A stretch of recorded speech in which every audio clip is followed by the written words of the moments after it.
Hello everyone, this is my final project for CSCI 1061, and I'll be focusing on if functions and nested if functions. So, like I said today, I will be discussing if functions and nested if functions. A quick background, a function in Excel is a predefined formula, where in a formula you can use order of operations like addition or multiplication.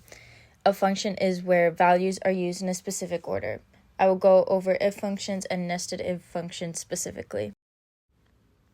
If functions check certain conditions to get a result. It has three components: the logical test, if true, and if false. One way to think of it is simply like this. The logical test would be if it is sunny, then we go for a walk. If we look outside and see that it is sunny, then we go for a walk. This would be if true. If it's not sunny, then we don't go for a walk, and this would be our if false. Now, to apply that logic in Excel. This exercise that we did, we used the if function to see whether students in a class passed or failed. Here, we have the students in the A column, the scores that the students have in the B column, and then in the C column, we will determine if they passed or failed using the if function. So we type in $if, and then it shows the function, and we select their score, and then the greater than or equal to 70, pass, fail.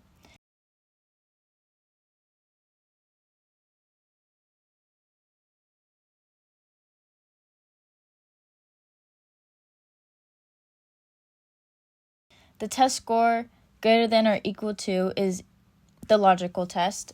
If it is true, then the result is a pass. If false, then it is a fail. And we see this makes sense since John got a score of 70, he passed. We can drag the corner of the cell all the way down so the function can repeat for the other students. Now, a nested if function is a bit more complex and essentially is an if function inside an if function.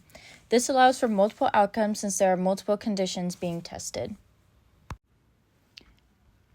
Okay, so for this example, everything is already typed out for convenience.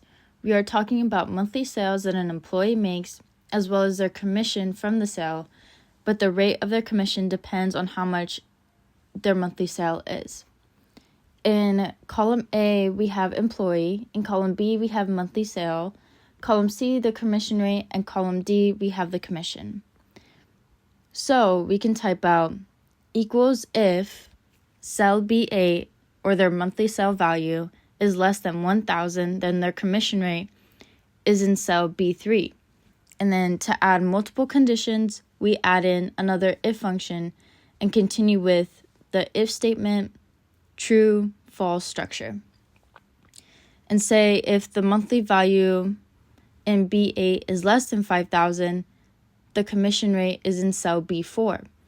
If the monthly sale value is not less than 1,000 or less than 5,000, the commission rate will be in cell B5. This commission rate will then be used to find the commission each employee earned in the next column by multiplying the commission rate found and the monthly sale. To wrap it up, if functions are useful when using spreadsheets and allows a quick and easy way to test different conditions and get different results.